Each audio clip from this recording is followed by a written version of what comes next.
교육의 최신 트렌드를 스피디하게 알려드리는 미래교육 인사이트. 우리 미인합시다.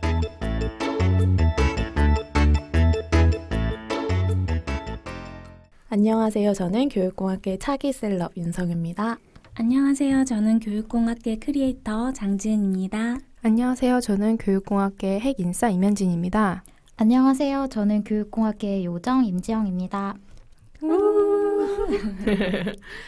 오늘은 저희가 공간에 대한 이야기를 좀 해보려고 합니다. 교육 공간, 뭐 학교 공간이 될 수도 있고 학교 밖에 어떤 공간이 될 수도 있고 교육이 이뤄지는 공간에 대해서 이야기를 해보겠습니다.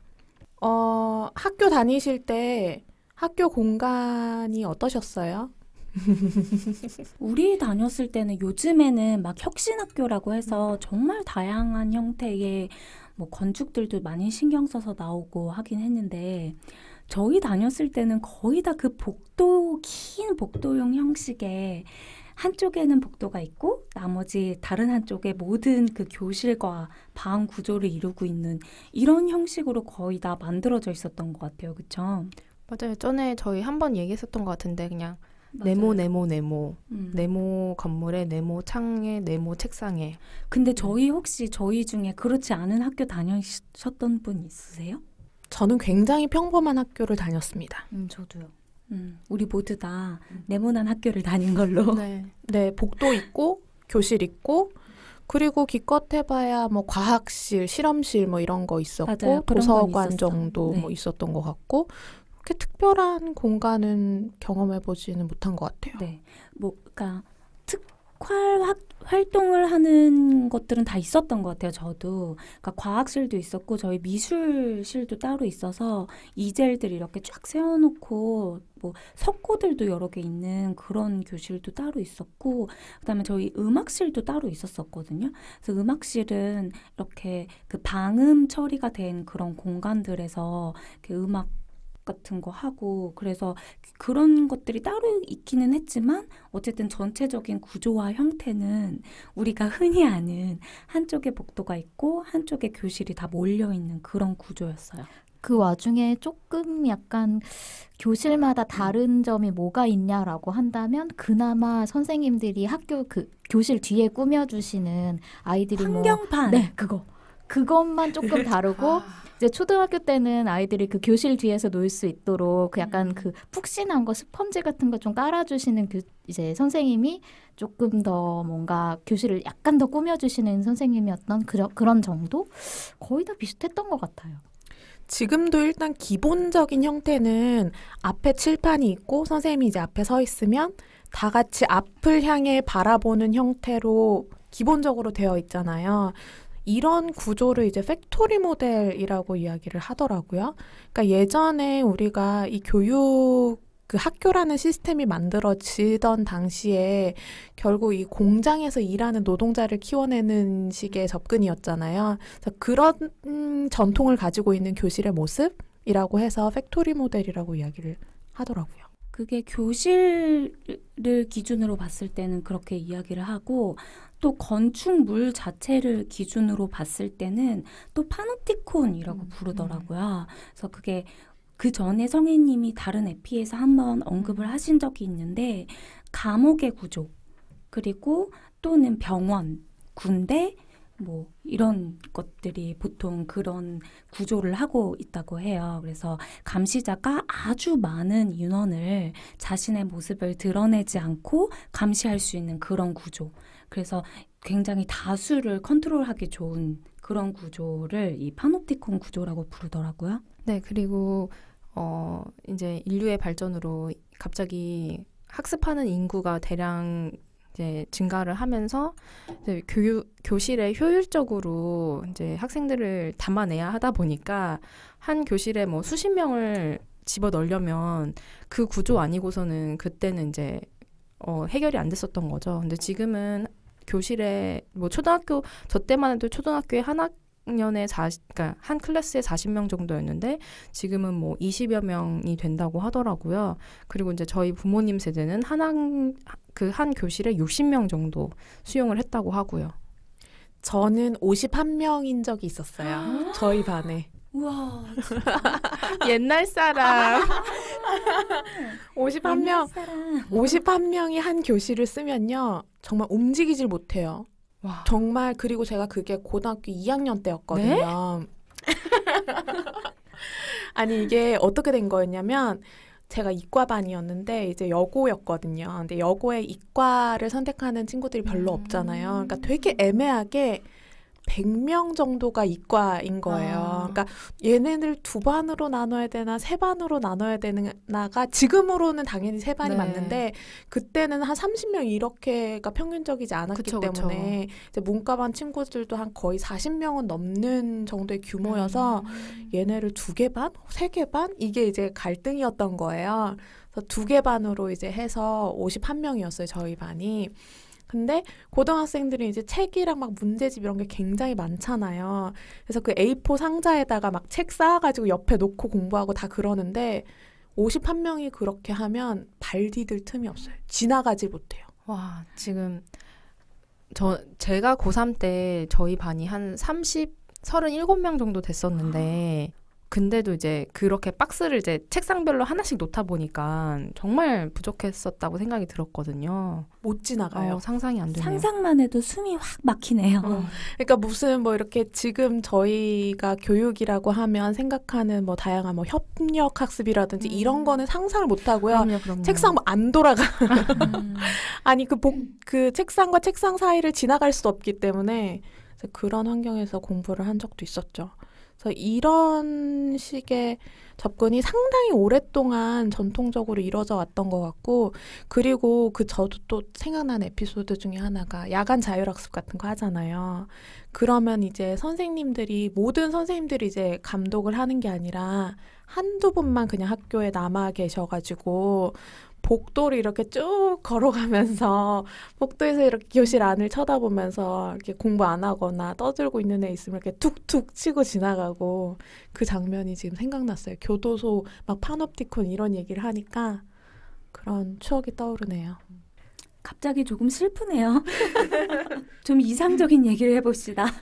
그쵸. 요즘에는 좀 안 그러려고 노력하고 있는 이야기들을 해야겠죠? 그런데 사실은 저희가 요즘에는 안 그래요 라고 말하기엔 아직 이런 형식과 구조를 채택하고 있는 학교들이 굉장히 많죠. 그렇지만 또 국내외에서 그런 구조에서 탈피하고자 하는 다양한 시도들을 하고 있는 것 같아요. 그래서 갑자기 또 우리의 에피지를 홍보하자면 우리가 이전 에피에서 K-12 미래학교에 대한 에피를 다룰 때 우리가 그런 다양한 미래 학교들이 어떤 시도를 하고 있는지 공간적으로도 어떻게 혁신하려고 노력하고 있는지에 대해서 에피를 다뤘었어요. 그래서 약간 그 미디어를 활용한 그런 미래 학교들이 어떻게 발전하고 있는지는 그 에피를 들어보시면 될 것 같아요. 네, 저는 최근에 그 성혜님과 함께 지난달이었죠. 교육박람회를 다녀왔어요. 근데 거기에 가장 기억에 남는 코너가 하나 있었는데 미래 학교의 형태들을 막 전시를 쫙 해놓더라고요. 정말 쫙 해놨어요. 막 병풍처럼 너무너무 많이. 그래서 저는 사실 거기서 이런 학교가 있어? 이런 학교가 있으면 나 학교 다시 가고 싶다. 약간 이런 생각을 할 정도의 신기한 학교들이랑 교실들을 많이 봤거든요. 근데 뭐 다 소개를 해드릴 수는 없지만 제가 가장 기억에 남는 게 한 네 가지 키워드가 있었던 것 같아요. 첫 번째는 학교들이 너무너무 알록달록한 거예요. 그러니까 특히 초등학교가 될수록 학교가 점점 더 알록달록해지는데 막 학교에 막 노란색, 빨간색, 막 분홍색, 초록색, 파란색 막 이런 것들이 다 있어서 아이들이 그 색채에 막 그런 자극을 굉장히 많이 받을 수 있는 그런 게 돼 있었고 두 번째는 자연이라는 키워드가 굉장히 많은 학교에서 시도가 되고 있더라고요. 그러니까 뭐 어떻게 잔디랑 같이 뭐 아이들이 공부를 하게 할 것인가 약간 이런 것도 있었지만 생각보다 이 건물 곳곳에서 자연을 느끼게 할 수 있는 그런 것들도 많았고 이제 세 번째 키워드는 협력 협력과 참여였어요. 제가 사실 협력이 저희 연구 분야이기 때문에 더 눈에 들어왔을 수도 있지만 기억에 남는 키워드가 복도에서 학생들이 함께 뭐 이야기를 하고 새로운 것을 시도해 볼 수 있도록 한다라는 사례가 있더라고요. 그러니까 예전에는 복도가 신발 주머니 걸어놓고 뭐 그냥 막 점심때 밥 먹으러 뛰어가는 공간이었거든요. 저한테는. 근데 새로운 교육 공간에서는 복도에서 서로 모여서 앉아서 뭔가를 해볼 수도 있고 좀 쉬는 공간이 되기도 하고 그렇게 되더라고요. 그다음에 마지막 4번째 키워드는 뭐였냐면 벽이라던가 계단이라던가 의자들을 다 움직일 수 있게 해놓는 거예요. 그게 아침에는 뭐 예를 들어서 네모였던 공간이 뭐 저녁에는 훨씬 더 큰 공간이 될 수도 있고 동그라미인 공간이 될 수도 있고 뭔가 변화할 수 있는 그런 공간이 되게 하는 이 4가지가 제가 생각했을 때 굉장히 많이 이루어지고 있는 트렌드이자 좀 키워드가 아닌가라는 생각이 좀 들었습니다. 그 자연 얘기하니까 제가 생각나는 사례가 하나 있는데 그 일본의 후지 유치원이 공간 사례로 되게 유명해요. 이거가 아마 이분이 테드에 나와서 소개도 하고 뭐 그랬을 거예요. 찾아보시면 나올 텐데 유치원이에요. 근데 되게 독특한 게 도너츠 모양으로 생겼거든요. 그래서 이렇게 애들이 뛰는 거 되게 좋아하잖아요. 유치원 다니는 애들이. 뛰면은 무한대로 뛸 수 있는 거예요. 도너츠잖아요. 너무 좋네요.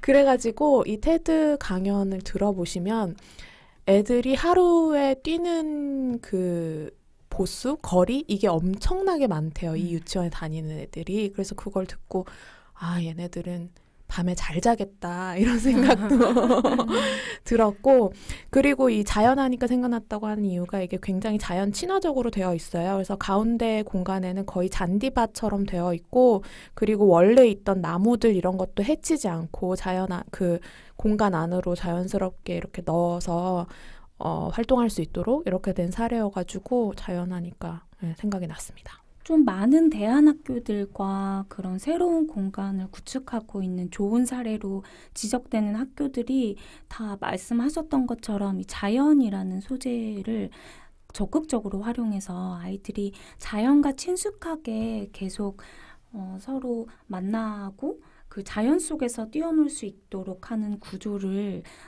선택하는 경우가 굉장히 많더라고요. 사실 자연이 중요한 이유가 우리가 미래는 정말 자연을 지키고 환경을 지키면서 살아가야 한다 뭐 이런 것도 있지만 인간이 심리적으로 가장 안정감을 느끼는 건 자연 속에 있을 때라고 해요. 그래서 이게 인성교육의 측면에서도 자연이 굉장히 강조가 되고 있습니다. 저 갑자기 그 얘기해서 생각난 건데 어느 한 학교에서 그는 반려동물을 학교 내에서 키우기 시작한 거예요.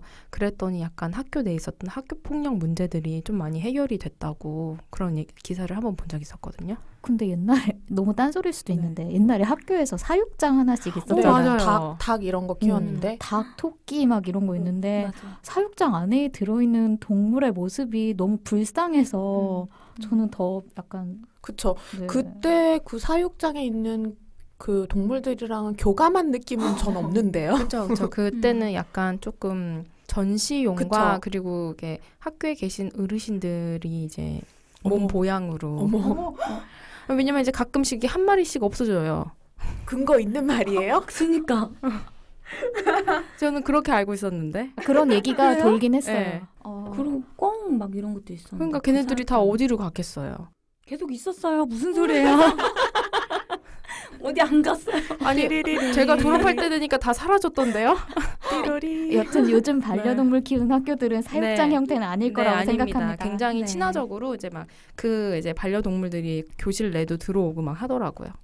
그렇죠. 그리고 또 변화 가능하다는 거를 얘기를 해주셨는데 이게 진짜 미래 학습 공간의 굉장히 큰 트렌드라고 생각을 해요. 왜 그러냐면 사실 그 팩토리 모델이라고 할 수 있는 거는 강의에 가장 적합한 형태잖아요, 교실이. 근데 우리가 계속 뭐 4차 산업혁명 시대에 어떻게 뭐 어떤 역량이 필요하다 뭐 이런 얘기들 많이 했는데 사실은 이제 지식을 일방적으로 습득하는 형태를 좀 벗어나 보려고 노력을 많이 하고 있잖아요. 그래서 그렇다 보니까 협력 학습도 해야 되고 어떤 뭐 아이디어를 발상하는 활동도 해야 되고 이런 것들이 이제 필요하다 보니까 공간 자체가 유연해야 되는 거예요. 그래서 벽 같은 것도 가변형 벽을 사용해서 필요할 때는 그 벽을 터가지고 큰 공간으로 사용하다가 그리고 개별 공간이 필요하면 벽을 쳐서 이제 구분된 공간을 활용하기도 하고 그리고 의자나 책상 같은 것도 이제 바퀴를 달거나 해서 좀 유연하게 움직일 수 있도록 하는 게 최근의 트렌드인 것 같아요. 자연스럽게 최근 이제 교육 공간 트렌드에 대한 얘기를 하고 있는 것 같아서 이 얘기에 대해서 조금 더 깊이 있게 생각하시는 최근 교육 공간의 트렌드 이런 것들을 같이 얘기해 보면 좋을 것 같아요. 근데 아까 전에 저 자연 얘기했을 때 약간 다 못한 얘기가 하나 있는데 그거 자연이랑 건축물 자체가 어우러지게 하는 거가 또 있잖아요. 근데 그거를 우리가 그 전에 얘기했었던 것이고 그리고 또 얘기하는 게 교실 안으로 자연광이 들어오느냐 들어오지 않느냐 이것도 굉장히 중요하다고 말하는 연구 결과들이 있더라고요. 그래서 실제로 자연광이 들어오는 창문이 1개 이상 있을 때 학습 효과가 훨씬 더 증진된다. 이런 연구들이 꽤 여러 편이 있고요. 그리고 또 이 이야기를 사실 뒤에 할까 망설였는데 뒤에 뭐 나중에 더 자세하게 하더라도 레지오 에밀리아 접근법이라는 철학이 있어요. 근데 그거는 자연물 자체를 아예 교실 안에 가져와요. 근데 교실 안에 그냥 가져오기만 하는 것이 아니라 아이들의 하나의 테이블이라든지 이런 것을 할당해서 거기에는 정말 우리의 자연물들만 쌓아놓는 거예요. 그래서 그 아이들이 자연물을 서로 조합해서 조형하고 우리 그전에 메이커 교육에서 팅커링이라는 개념도 잠깐 다뤘었는데요. 아이들이 그걸로 쌓거나 어떤 구조물을 만들거나 이런 것들을 실제 자연물을 가지고 하는 활동이에요. 그래서 그렇게 자연을 그냥 건물 자체 혹은 자연에서 아이들이 가서 뛰노는 것 이외에도 교실 안으로 자연을 가지고 오는 거에 대한 그런 이슈들도 많이 생기고 있어요. 갑자기 자연에서 생각났는데 네. 좀 딴 얘기이긴 하지만 저는 그 중학교가 바로 산 아래에 있었거든요. 그러니까 저의 그 중학교 뒤는 그냥 등산로였어요.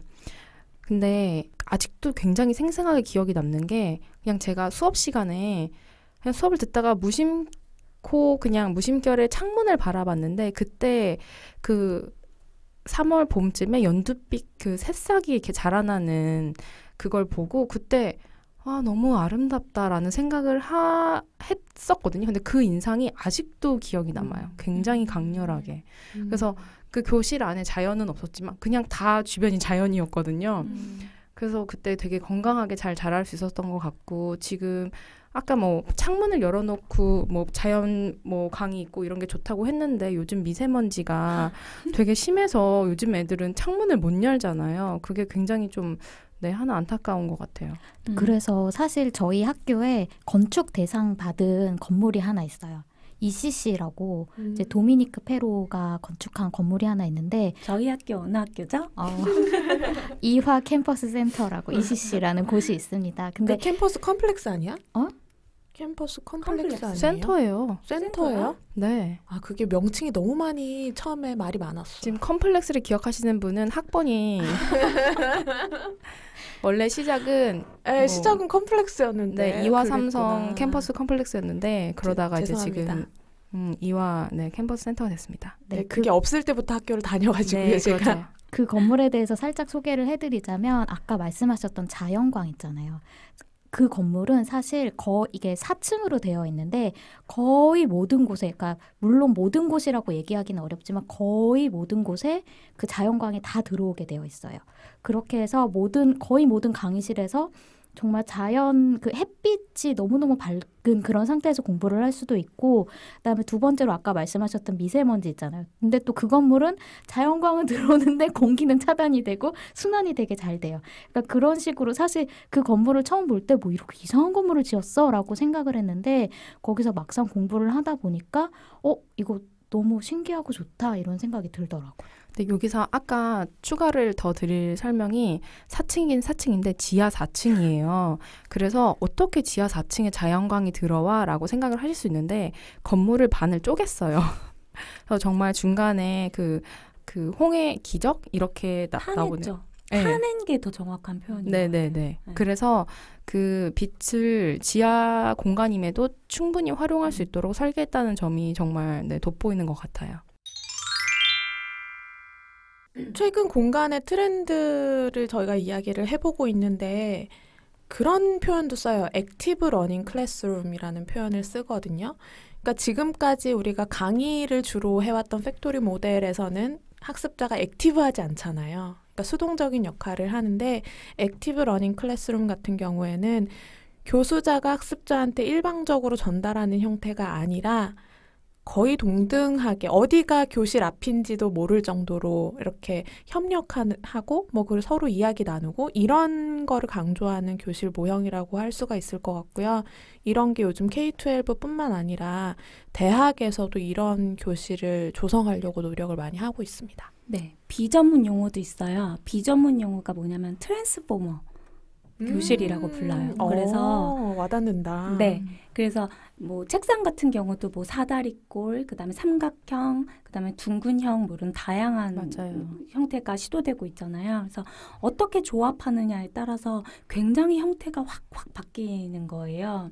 그리고 스크린 자체도 막 움직이고 벽도 움직이고 그리고 스크린이 위에서 내려왔다가 밑에서 올라왔다가 막 이런 형식인 거예요. 그래서 그거를 뭐라 그러죠? 비학문 용어로 그렇게도 부르더라고요. 저는 직접 경험해 본 적이 있는데 의자를 딱 성인용 의자지만 딱 보행기를 상상을 하시면 돼요. 다 1인용 책상이에요. 의자에 책상이 딸려 있고 동그랗게 생겼어요. 그리고 의자 밑에 자기 가방을 넣을 수 있는 공간이 있어요. 그리고 바퀴가 달려있어서 그걸 끌고 어디든 갈 수 있어요. 어디든 갈 수 있고 누구와도 모일 수 있는, 그래서 정말 협력을 자연스럽게 정말 너무 편하게 할 수 있는 그런 게 정말 신기하더라고요. 그게 아마 뭐야? 트랜스포머. 네. 그런 그거- 형태가 아닐까. 그거를 어디서 찾아보시면 되냐면 스틸 케이스 홈페이지 가서 보시면 돼요. 그게 스틸 케이스 브랜드 아시죠? 그 우리나라에는 막 퍼시스 같은 그런 사무용 가구 만드는 회사거든요. 근데 그 스틸 케이스가 이 학교 공간에 굉장히 관심을 많이 가지고 있고요. 그리고 이런 액티브 러닝 클래스룸 같은 곳에서 가장 잘 활용할 수 있는 의자라든지 책상이라든지 이런 거를 만들어서 되게 비주얼적으로도 이제 많은 것들을 제안을 해주고 있어요. 그래서 실제로 연구도 많이 하고요. 그리고 아마 미국에는 학교들이랑 협약을 해가지고 뭐 조성하고 이런 사업들도 하고 있는 걸로 저는 알고 있어요. 그래서 궁금하시면 스틸 케이스 홈페이지 들어가 보시면 굉장히 비주얼리 굉장히 괜찮은 화면들을 많이 보실 수 있어요. 우리나라에서도 쉽게 구입할 수 있어요? 저희 아까 지영님이 경험하셨다는 게 아마 스틸 케이스 제품일 거예요. 네, 저도 그렇게 알고 있어요. 그러니까 구입할 수 있는 거죠? 비싸긴 할 것 같아요. 대학들에는 액티브 네. 러닝 클래스룸 만들면 스틸 케이스 거를 거의 쓰는 걸로 알고 있어요. 근데 음. K-12에서는 잘 못 보기는 했습니다. 뭐 그래서 요즘에는 그 전에는 개별 학습 중심의 그런 공간이었다면 요즘에는 이렇게 막 다양한 막 지연님 말씀하시는 바퀴 달려서 막 끌고 다니고 막 책상이 막 어떻게 서로 모이느냐에 따라서 구조가 되게 달라지고 협력할 수도 있었다가 개별 학습도 가능했다가 이렇게 개별 학습과 협력 학습이 모두 가능한 그런 자유로운 공간 형태로 많이 바뀌고 있는 것 같아요. 그리고 아까 나온 것 중에 색깔 얘기가 나왔거든요. 근데 유아에서는 정말 다양한 색깔들을 경험하게 하고 다양한 색깔들로 이렇게 환경을 구성해서 아이들이 되게 여러 가지 컬러로부터 많은 영감도 얻고 이렇게 하게 만드는 것이 좋대요. 그리고 또 연구에 의하면 저학년들은 시원한 색깔 를 쓰고 고학년들은 따뜻한 색깔을 썼을 때 학습 효과가 더 증진된다는 연구 결과가 있대요. 그래서 이런 것도 좀 교육 환경을 구성하는데 컬러를 어떻게 쓰느냐에 대한 이슈 되게 재밌는 것 같아요. 그래서 사실 교육 환경 설계하는 거를 보다 보면 거기 심리학이 되게 많이 들어가는데 가장 많이 활용되는 분야 중에 하나가 색채 심리학, 그다음에 환경 심리학이라는 게 있거든요. 이게 온도와 조도와 이런 거에 따라서 인간의 몸이 어떻게 반응하는지 그런 게 굉장히 많이 접목되는 분야 같아요. 그래서 그 학교 시설 규정이 있어요. 그게 제가 정확한 그 수치들은 기억을 못하지만 학교 공간마다 정해진 조도가 있어요.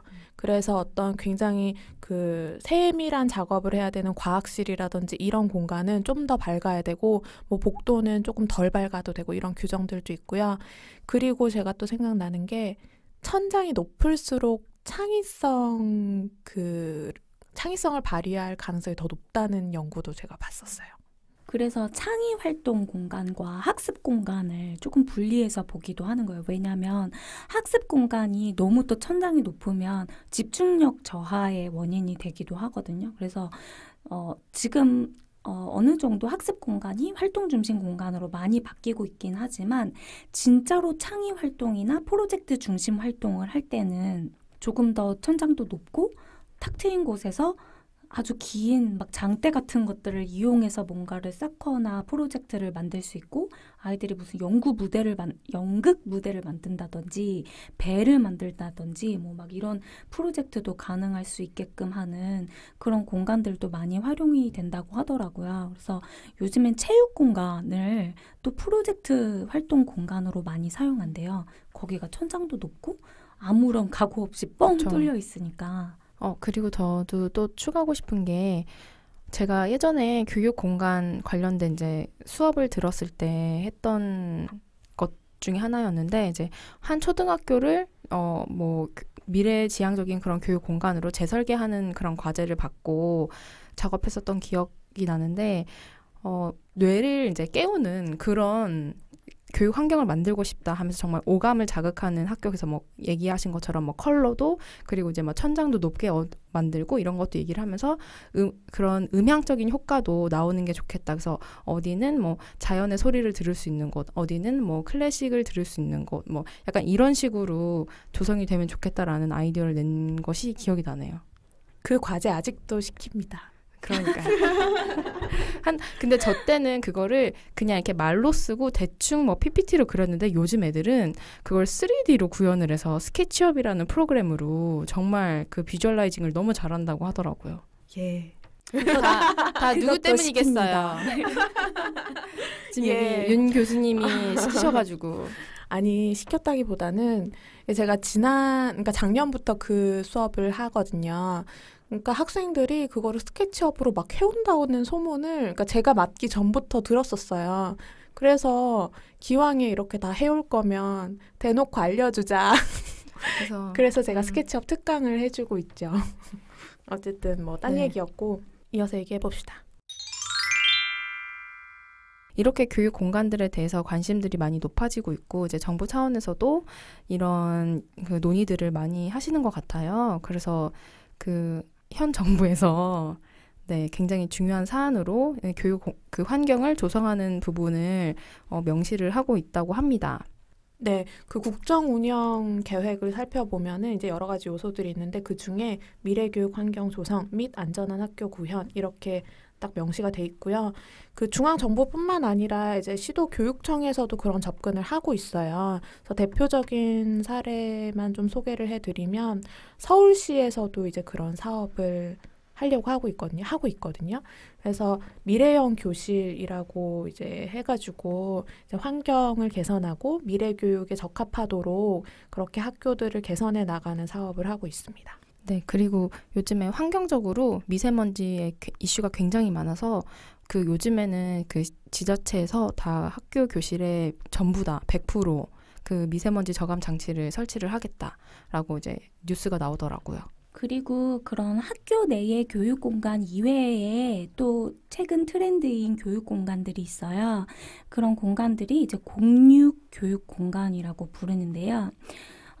우리가 대표적으로 뭐가 있냐면 우리가 메이커 교육 에피소드에서 다뤘었던 메이커 스페이스가 있어요.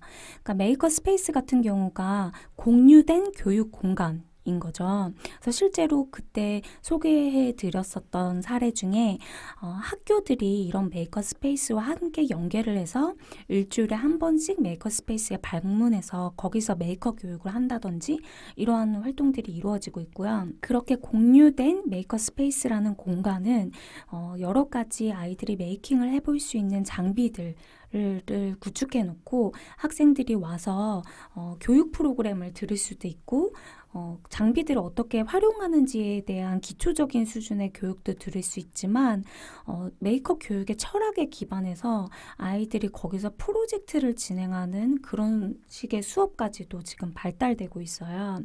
근데 실제로 이러한 공유 공간이 지금 교육뿐만이 아니라 전 세계적으로 되게 트렌드거든요.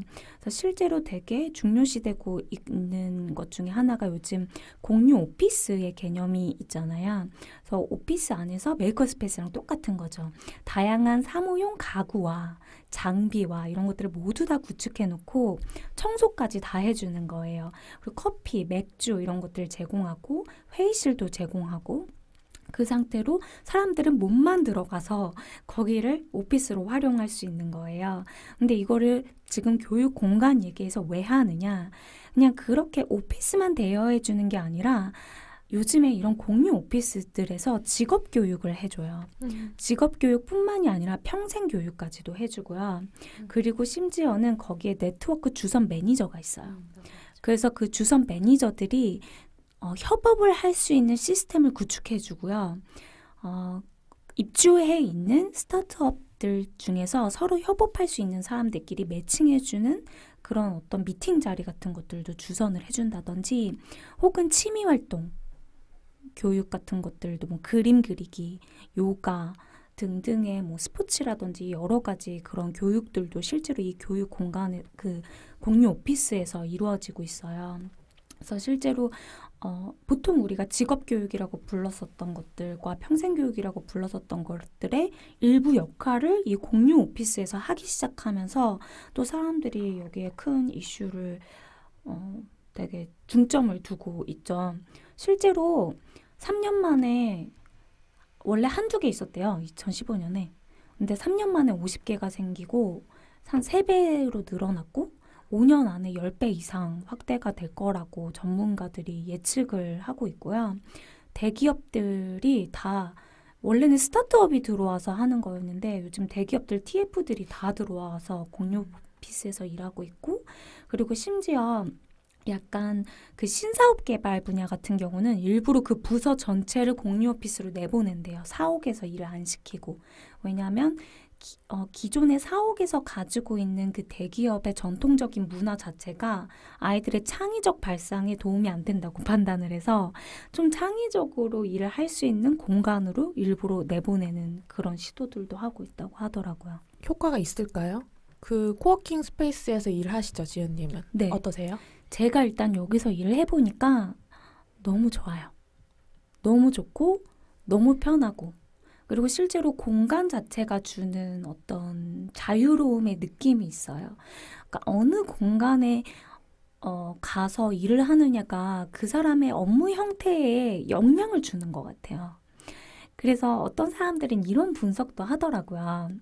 실제로 공유 오피스 자체가 여러 가지 사무 장비와 이런 것들을 다 제공해줘서 너희들이 실제로 사무실을 임대해서 거기에 장비를 다 갖춰놓고 청소하고 뭐하고 이런 것들을 하는 거에 비해서 비용을 절감할 수 있어 이렇게 홍보하지만 실제로 이 비율을 완벽하게 이렇게 대조해 봤을 때 그렇게 절감되지 않는다는 거예요. 근데 그럼에도 불구하고 왜 요즘 세대 사람들이 이렇게 공유 오피스에 열광하느냐를 봤을 때 요즘 사람들은 내가 얼마나 팬시한 공간에서 일하느냐가 너무 중요하다는 거예요. 근데 이 스타트업 같은 경우들이 좋은 위치에서 자리를 잡기도 힘들고 팬시하게 예쁘게 잘 오피스를 꾸며놓기도 너무 힘들어요. 그러면 사람을 모으기도 힘든 거예요. 구인이 안 되는 거죠. 그래서 이렇게 공유 오피스를 차려놓으면 더 훌륭한 사람들을 구인할 수 있기 때문에 또 그런 측면에서 투자를 하기도 한다는 거예요. 그래서 참 그리고 또 뭐 요즘 막 이게 스타벅스 시대의 사람들을 끌어모으는 것이다. 막 이렇게도 이야기를 하잖아요. 화이트 노이즈가 좀 어느 정도 있고 막 음악이 나오는 좀 자유로운 환경에서 노트북 들고 일하는 거. 제가 일을 여기서 해보니까 많은 사람들이 고정된 데스크에 고정된 컴퓨터를 두고 일을 하지 않고요.